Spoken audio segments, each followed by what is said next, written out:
Halo Sobat Ikan, apa kabar nih? Ketemu lagi dengan saya ya Sob ya. Oh ya Sobat Ikan, terima kasih subscribe-nya ya. Dan yang baru bergabung di channel sahabat kita, saya ucapkan terima kasih juga. Nah, pada konten kali ini kita akan membahas tentang ikan cupang pelurim lagi nih Sob.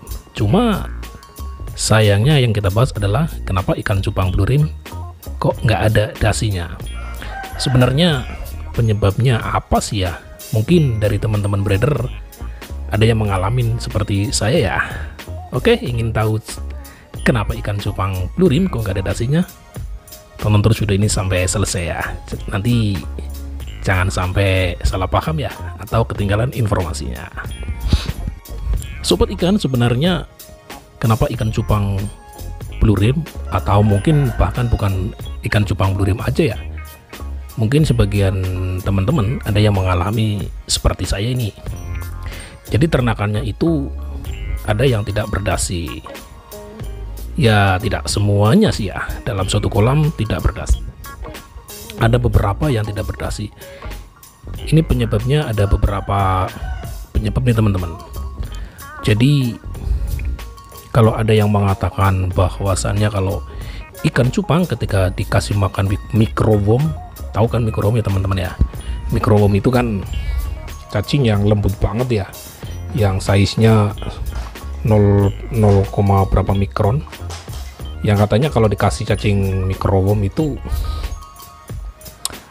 menyebabkan ikan cupang tidak punya dasi.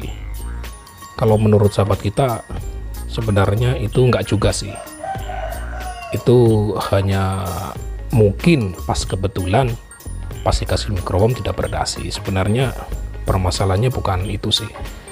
Kemudian ada yang mengatakan lagi kalau dikasih cacing terus-menerus ya, dari burayak umur 25 hari dikasih cacing sampai dewasa, katanya juga menyebabkan cupang tidak mempunyai dasi.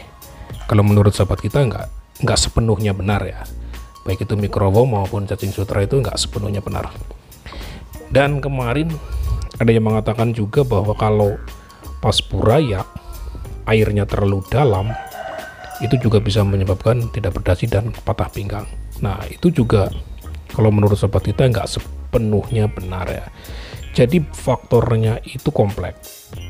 Jadi setelah sahabat kita itu mengalami beberapa kali riset ya, atau istilahnya penyelidikan yang luar biasa, ternyata penyebab umumnya ya teman-teman ya, itu adalah faktor genetik yang kawin sedarah atau inbreeding. Nah, inbreeding itu adalah kawin sedarah. Sebenarnya kawin sedarah ini memang kurang bagus ya, apalagi kalau terus menerus. Tapi kalau hanya 1 kali 2 kali masih oke lah ya. Tapi kalau sudah lebih dari 3 kali 4 kali 5 kali 6 kali, itu biasanya akan menurun kualitasnya ya teman-teman ya. Baik menurun kualitasnya, baik dari bentuk ekornya, kemudian dari bentuk kepalanya yang kurang bagus ya, kemudian dari ketahanan fisik tubuhnya teman-teman ya, biasanya cenderung tidak kuat ya kalau inbreeding terus menerus. Nah makanya kenapa harus kita cross dengan gen yang lain atau keturunan yang lain. Nah salah satunya adalah ikan cupang pelurim saya ini nih. Ini kemarin saya riset, ternyata bener ya. Jadi saya inbreeding terus menerus, ada beberapa pasang indukan, satu indukan ya kalau nggak salah. Itu saya riset inbreeding beberapa kali, ternyata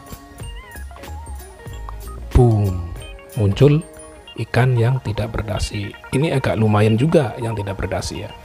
Nah kemudian itu ya, jadi inbreeding terus menerus teman-teman. Makanya buat teman-teman yang sedang breed, kalau mau inbreeding jangan selalu ya, harus cari indukan lagi ke seller yang lain. Jadi jangan inbreeding lebih dari berapa, 3, 4, 5 kali ke sana, 3 kali lebih lah, jangan ya. 3 kali keturunan di inbreeding kita harus cari genetik yang lain. Kan kita nggak tahu ya, kita beli ke seller, di seller ternyata udah inbreeding 3 kali kan, kita nggak tahu. Atau inbreeding 2 kali, kita nggak tahu. Atau inbreeding 1 kali, kita nggak tahu. Nah ternyata di kita misalkan gitu ya, kita ternak sampai inbreeding 3 kali, kan udah 6 kali tuh. Nah itu biasanya akan menurunkan beberapa faktor tadi ya.